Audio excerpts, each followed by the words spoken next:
अस्सलाम वालेकुम। मैं बात कर रही हूँ आर्किटेक्ट अलीना कंवर। आज का जो हमारा मेन टॉपिक है वो है वुमेन हेल्थ केयर। ये बेसिकली आज हम इस पे इस तरह से बात करेंगे। ये एक ऐसा टॉपिक है जो बहुत ज्यादा निगलेक्ट होता है। जो हमारी वुमेन्स हैं, जो हमारे एरिया में, वो इस टॉपिक को डिस्कस नहीं करती हैं, उन्हें इस चीज की अवेयरनेस नहीं है। तो बेसिकली आज हम यही चाहते हैं कि हम इस चीज पे बात करें ताकि हमारी जो लेडीज हैं उनको इस चीज की अवेयरनेस होती है, वो आगे भी इस चीज को प्रमोट कर सकें। तो इसके लिए आज हमारे साथ जो है वो है doctor Mahnoor, physiotherapist specialist, senior specialist हैं। तो आज हम उनसे बात करेंगे, उनसे पूछेंगे कि आप हमें इस चीज के बारे में बताएं ताकि हमारी वुमेन्स इस चीज से अवेयर कर सकें और इसको आगे भी प्रमोट कर सकें। चलें, आज हम बात करते हैं डॉक्टर महानूर से। अस्सलाम वालेकुम। वालेकुम अस्सलाम। क्या हाल है आपका? ठीक ठाक, आप सुनाएं। अल्हम्दुलिल्लाह। कैसा जा रहा है? अल्हम्दुलिल्लाह सब कुछ बहुत अच्छा चल रहा है। तो हम कंटिन्यू करें। आज का जो आपको टॉपिक तो पता है, वुमेन हेल्थ केयर पे हमने बात जी करी। जी श्योर। तो हम चाहते हैं कि आप हमारी लेडीज को अवेयर करें। पूछें आप क्वेश्चन, मैं आंसर देने को तैयार हूँ। तो सबसे पहले तो हम यही चाहते हैं कि आप अपना थोड़ा ऑडियंस को बताएं कि आप अपना इंट्रो दें, अपनी थोड़ी हिस्ट्री बताएं ताकि लोगों को पता चल सके कि आप कौन है। मेरी जो दोनों डिग्रीज, जो फिजियोथेरेपी और जो पोस्ट ग्रेजुएशन वरीफा इंटरनेशनल एंड इसरा यूनिवर्सिटी इस्लामाबाद से थी। मेरा जो टीचिंग स्कूल था वो निरम इस्लामाबाद। इसके अलावा फर्दर मैंने जो शिफा इंटरनेशनल को ज्वाइन किया और वहाँ मेरी जो वुमेन हेल्थ रिलेटेड जो ट्रेनिंग थी सारी वो मैंने शिफा से कंप्लीट की। 2014 से 2020 तक मैंने शिफा में as a principal practitioner and clinical instructor काम किया। उसके बाद मैं अपने एरिया खारिया में दोबारा से मूव हुई और जब मैं यहाँ आई तो मैंने देखा यहाँ लोगों को अवेयरनेस की काफी हद तक जरूरत थी। तो मैंने ना सिर्फ अपने क्लिनिक में बल्कि सोशल मीडिया का भी सहारा लिया और अपनी कैंपेन्स वुमेन से रिलेटेड स्टार्ट की। अच्छा, मैं ये भी चाहती हूँ कि आप जरा ना फिजियो और गायनी के बीच का डिफरेंस बताएं कि आप कोई ऑपरेशंस भी कर सकती हैं, या थोड़ा सा ना इस चीज को बताएं कि इसमें डिफरेंस क्या है ना, बेसिकली अपनी फील्ड से रिलेटेड। अलीना, ये आपका बहुत अच्छा क्वेश्चन है। डेली बेसिस पे भी जो मैं पेशेंट डीलिंग कर रही हूँ तो बहुत सारे मुझे इस तरह के क्वेश्चन फेस करने को मिलते हैं। इवन कि बहुत सारे पेशेंट्स मटर्निटी के इश्यूज से भी मेरे पास जो है वो आ जाते हैं। तो मुझे उनको समझाना पड़ता है कि मैं गायनाकोलॉजिस्ट नहीं हूँ। मेरी फिजियोथेरेपी के बाद जो पोस्ट ग्रेजुएशन है वो यूरोगायनी, अगर इसको मैं सिंपल वर्ड्स में बताऊं तो वुमेन हेल्थ केयर में है। मेरा काम क्या है, प्री एंड पोस्ट, मतलब सर्जरी से पहले और सर्जरी के बाद पेशेंट्स को डील करना। ये कुछ ऐसे इश्यूज हैं जिनमें मुझे गायनाकोलॉजिस्ट डायरेक्ट पेशेंट्स को मेरी तरफ रेफर करते हैं। वो हम इस पॉडकास्ट में फर्दर टॉपिक्स पे डिस्कस भी करेंगे।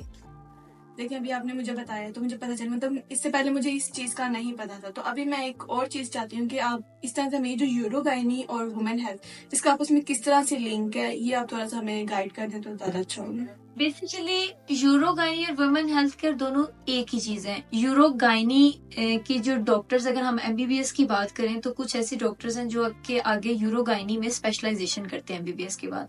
इसी तरह से यूरोगायनी रिहैबिलिटेशन है, जिसको आम अल्फाज में, जैसे मैंने पहले भी मेंशन किया, वुमेन हेल्थ केयर भी कहते हैं।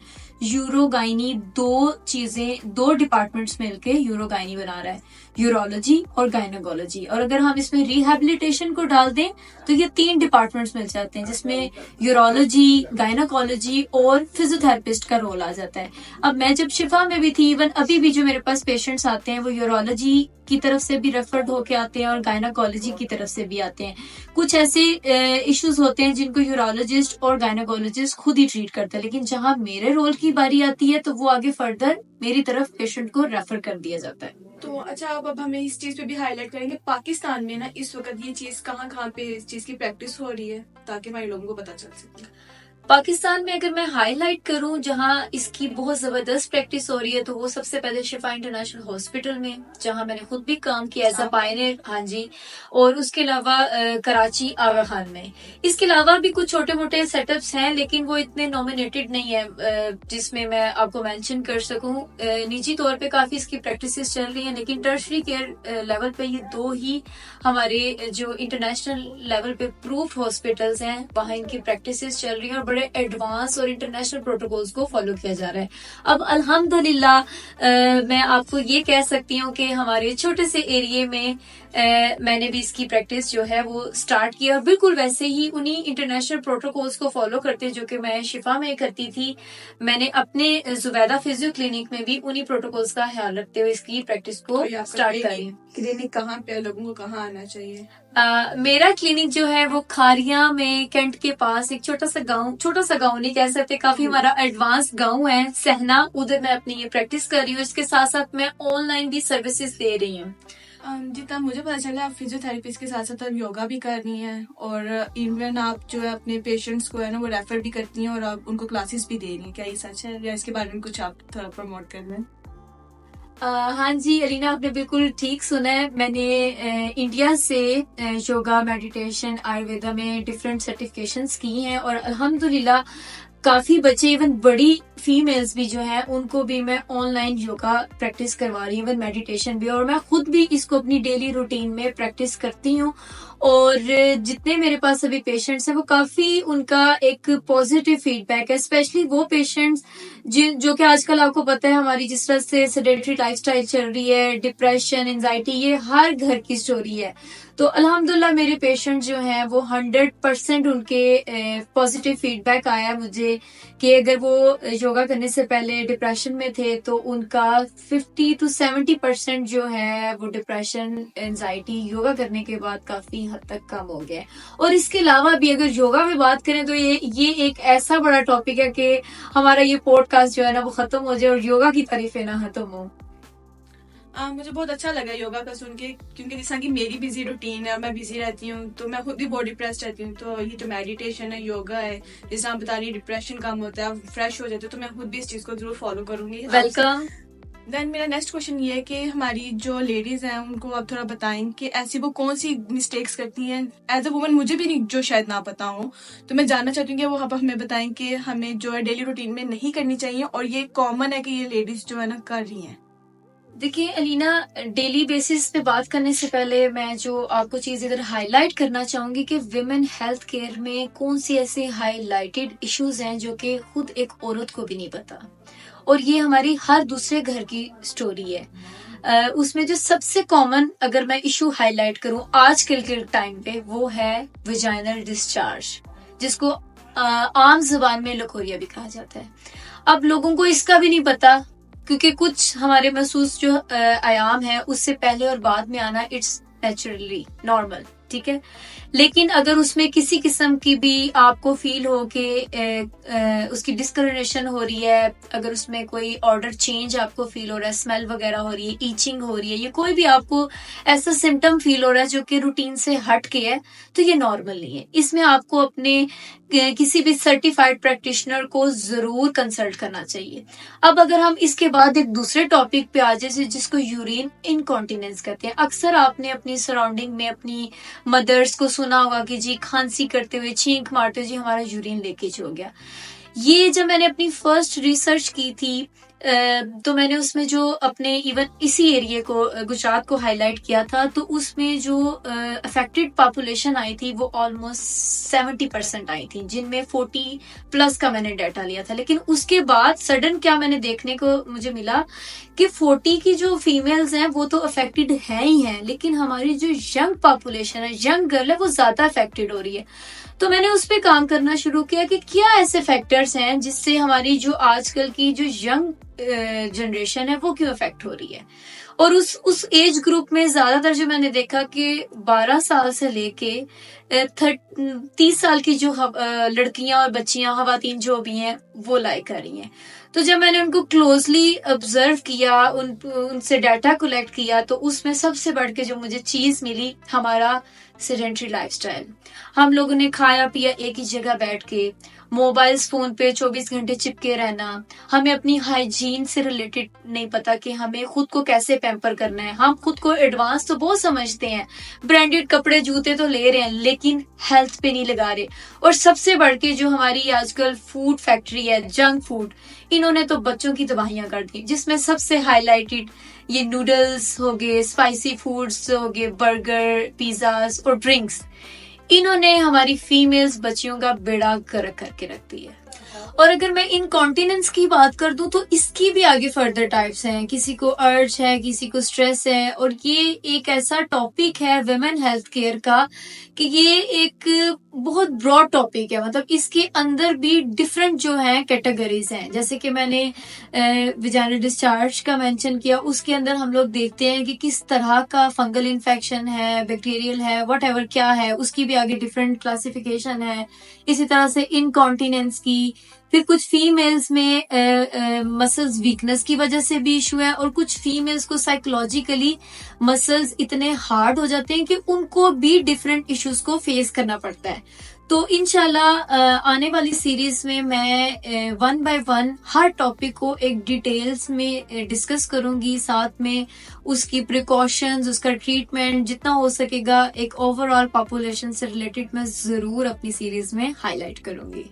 ये जो भी आपने बातें बताई हैं तो हम सुनते रहते थे, लेकिन हम इस चीज को इतना मतलब फोकस नहीं, क्योंकि अब जाहिर है यंग जनरेशन है, तो हमें ये होता था कि भाई हमें रोकने के लिए बोल रहे हैं, ऐसे बोल रहे हैं, तो हम इस चीज को इतना फोकस नहीं करते थे या सुनते नहीं थे। तो अभी आप बता रहे हैं तो हमें बहुत अवेयरनेस मिल रही है, क्योंकि इवन मेरे पास जो फीमेल्स मेरे क्लिनिक में भी आती हैं तो मैं उनको यही कहती हूँ कि अब आपका जो टाइम है वो तो निकल गया, तो आप अब अपनी आने वाली नस्ल को जो है इसकी अवेयरनेस दें, उनका ट्रीटमेंट जो है वो टाइमली स्टार्ट करें। इवन बच्चियां जो हैं वो ज्यादा इसमें हाईलाइटेड हो रही हैं। उनका मैंने जैसे आपको बताया लाइफस्टाइल हम लोगों ने मॉडर्नाइजेशन के पीछे इतना अपना खराब कर दिया कि हम अपनी असल को छोड़ के गलत की तरफ जा रहे हैं, और उसी की वजह से हमें डे बाय डे ये वो सारे इश्यूज जो कि 40s के बाद स्टार्ट होते हैं, ये 12-13 एज में ही मेरे पास बच्चे कंप्लेंट्स के साथ आ रहे हैं।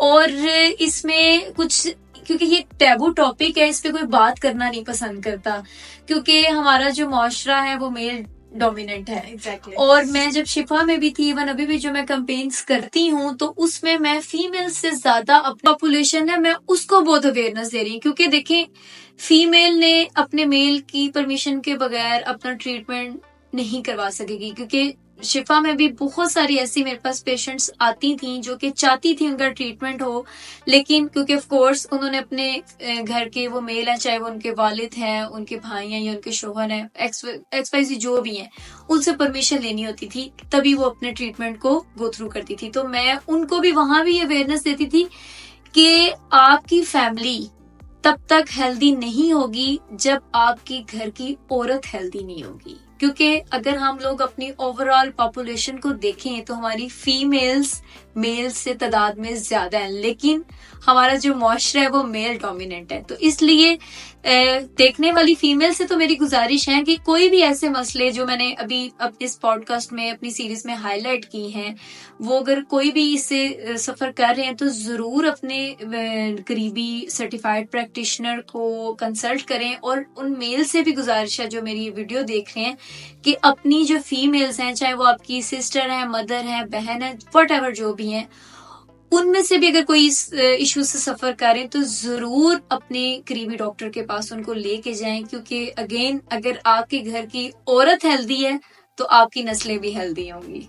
Thank you so much doctor Manur, आपने आज जिस टॉपिक पे बात की है वुमेन हेल्थ केयर पे, इसमें हमारी लेडीज को बहुत अवेयरनेस मिली होगी। और मैंने ये भी सुना कि आप काफी मल्टीटास्किंग है और आप जरा इधर उधर भी जरा काम करती रहती है, तो मैं चाहूंगी कि अपनी हॉबीज को थोड़ा हाईलाइट करें, तो पता चले। सबसे पहले वेलकम, आपने मुझे इतना अप्रिशिएट किया लीना। हाँ जी, मैं डॉक्टर होने के साथ साथ आर्टिस्ट भी हूँ।